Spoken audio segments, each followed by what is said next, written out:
तो स्वागत है आप सभी का हमारे इस YouTube चैनल पर। और आज हम लोग बात करने जा रहे हैं some basic concepts of chemistry का एक नया लेक्चर। पिछले लेक्चर में अभी तक हम लोग क्या पढ़ चुके हैं इस चैप्टर में, मैं थोड़ा सा बता दूं। सबसे पहले हमने मैटर के बारे में हल्का हल्का सा जाना था। उसके बाद हमने बात किया था लॉ ऑफ केमिकल कम्बिनेशन के बारे में, जिसमें हम अभी तक दो लॉ पढ़ चुके हैं।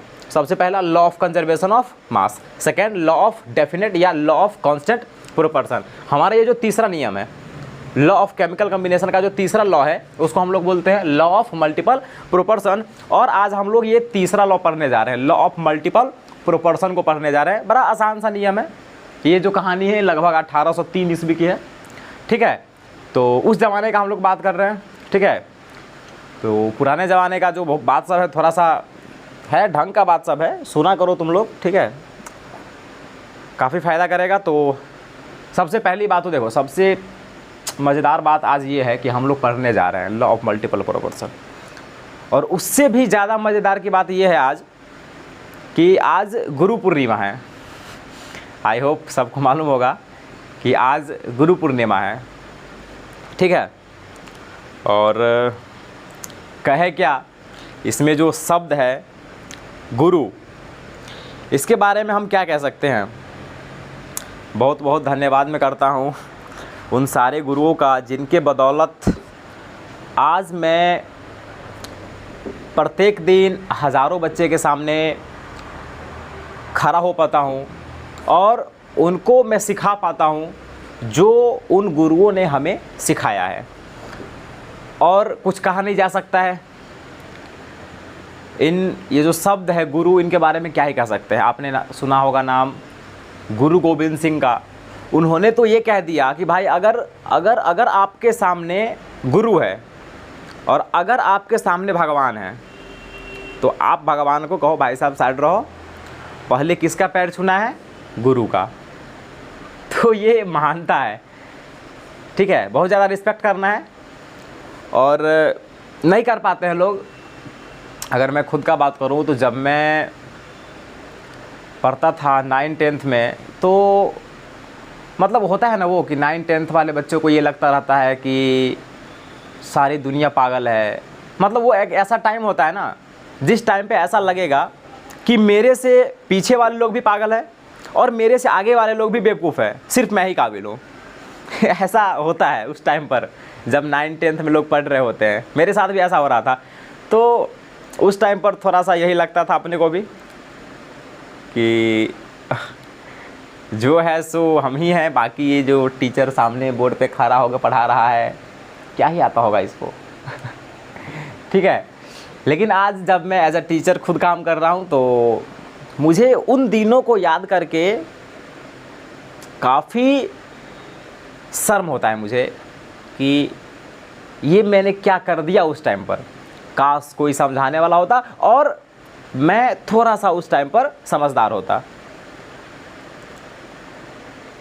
तो मैं बस कहना यही चाहता हूँ कि आप लोग भी ये गलती ना करें जो मैं करके यहाँ पे आया हूँ।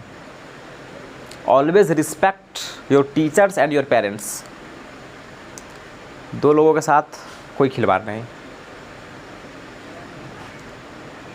ये वो दो लोग हैं जिनका जो लाड़ दुलार प्यार है वो तो काम का चीज़ है, उससे ज़्यादा काम का चीज़ है उनका गुस्सा। अगर एक टीचर आपको 2 थप्पड़ मारता है तो उसको हम लोग बोलते हैं पॉजिटिव थप्पड़। ऐसा थोड़े होगा कि अगर आपको टीचर 1 थप्पड़ मारा था आप भी उसको मार दिए, ऐसा तो नहीं होना चाहिए। क्योंकि इसने जो 1 थप्पड़ आपको मारा वो पॉजिटिव है। इसका मतलब उन्होंने आपके भले के लिए मारा। जैसे आपके पेरेंट्स आपको मारते हैं तो ऐसा तो नहीं होता कि आप भी अपने पेरेंट्स को मारते हो, क्योंकि आप ये समझ रहे हो कि वो जो मुझे मार रहे हैं वो मुझे अपने मतलब मेरे अपने लिए मार रहे हैं, मेरे भलाई के लिए मार रहे हैं। तो बहुत महान है। और भारत तो गुरुओं का देश रहा है। यहाँ पे अत्यंत विद्वान लोग जन्म लिए हैं और आगे भी लेते रहेंगे, ठीक है। तो एक बार फिर मैं सभी अपने गुरुजनों का बहुत बहुत आभार व्यक्त करता हूँ। एक बेवकूफ़ सा इंसान को, ठीक है, थोड़ा बहुत नॉलेज तो हुआ इस दुनियादारी के बारे में उन्हीं लोगों के बदौलत। तो ये बातें तो होते रहेंगी, सीधा हम लोग अपना टॉपिक में बढ़ते हैं। अगला जो हमारा टॉपिक है वो है लॉ ऑफ मल्टीपल प्रोपोर्शन। जैसा कि हम आपको ऑलरेडी बता चुके हैं कि भाई ये कहानी है 1803 ईस्वी की। आप देख लीजिएगा बुक में, अलग अलग बुक में अलग अलग ढंग का लिखा होता है, इसलिए मैंने वो जो लॉ ऑफ कंजर्वेशन ऑफ मास था या लॉ ऑफ कांस्टेंट प्रोपोर्शन था उसका मैंने ईस्वी वगैरह का बात नहीं किया था, क्योंकि मैं देखता हूँ तो अलग अलग बुक में अलग अलग लिखा रहता है। तो हम सीधा सा नियम का बात करते हैं, ठीक है। इसमें भी मैं ज़्यादा इस पे नहीं बात करना चाहता हूँ कब दिया गया था, किसके द्वारा दिया गया था। हाँ, दिया गया था, डाल्टन के द्वारा दिया गया था, इसमें तो कोई कंट्रोवर्सी नहीं है। कब दिया गया था, कभी कभी किसी किसी किताब में उल्टा पुल्टा लिखा रहता है, तो हम उसकी बात नहीं करते हैं। हम लोग सीधा सा ये नियम समझते हैं कि लॉ ऑफ मल्टीपल प्रोपोर्शन होता क्या है। तो देखो, जैसे मान लो कि हमारे पास हाइड्रोजन है, ठीक है, हमारे पास हाइड्रोजन है और ऑक्सीजन है। हमारे पास ये दो एलिमेंट है, हाइड्रोजन और ऑक्सीजन, और ये रिएक्शन करके दो कंपाउंड बना रहा है, एक वाटर बना रहा है और एक हाइड्रोजन पेरोक्साइड यानी कि H2O2 बना रहा है। गौर से समझिएगा, मैं आपको समझाना क्या चाह रहा हूँ, बहुत ही ज़्यादा आसान है ये लॉ ऑफ मल्टीपल प्रोपोर्शन। तो हमने क्या किया, अपने पास हाइड्रोजन है, अपने पास ऑक्सीजन है, जब ये दोनों केमिकल रिएक्शन किया तो दो कंपाउंड बना, H2O और H2O2। इसको हम लोग रिएक्शन के द्वारा भी लिख सकते हैं। जैसे मान लेते हैं कि हमारे पास 2 ग्राम हाइड्रोजन है, ठीक है, मैं इस फॉर्मूले से लिख रहा हूँ, ठीक है। मान लेते हैं कि हमारे पास 2 ग्राम हाइड्रोजन है और 16 ग्राम ऑफ ऑक्सीजन गैस है, और जब ये रिएक्शन करता है तो पानी बनता है, और कितना पानी बनेगा, 18 gram according to law of conservation of mass. तो ये जो है ये हमारा पहला, आप बोल सकते हो कि पहला कंपाउंड का हम बात कर रहे हैं। फिर आगे क्या हो रहा है, फिर हमारे पास हाइड्रोजन है। अब मैं इस कंपाउंड को देख करके बता रहा हूँ, ठीक है, इस कंपाउंड के बारे में लिख रहा हूँ कि अपने पास 2 ग्राम हाइड्रोजन है और ऑक्सीजन है 32 ग्राम, ठीक है, 32 ग्राम ऑक्सीजन है, और यहाँ पे H2O2 बन रहा है 34 ग्राम। तो ये हमारा रिएक्शन है। इसमें हो क्या रहा है कि दो एलिमेंट है, हाइड्रोजन और ऑक्सीजन, और ये रिएक्शन करके एक से ज़्यादा कंपाउंड बना रहा है, यानी कि दो कंपाउंड यहाँ पे बना रहा है। कोई ऐसा भी एलिमेंट होगा, दो कोई ऐसा भी एलिमेंट होगा जो रिएक्शन करके एक से बहुत ज़्यादा, मतलब 3, 4, 5 कंपाउंड बना सकता है। जैसे आपने सुना होगा, अगर नाइट्रोजन और ऑक्सीजन रिएक्शन करता है तो नाइट्रोजन का बहुत सारा ऑक्साइड है, 4-5 ऑक्साइड है, तो नाइट्रोजन और ऑक्सीजन रिएक्शन करके कई सारा कंपाउंड बना सकता है। तो यहाँ पे हम बात कर रहे हैं कि दो एलिमेंट मिल करके सिर्फ दो कंपाउंड बना रहा है।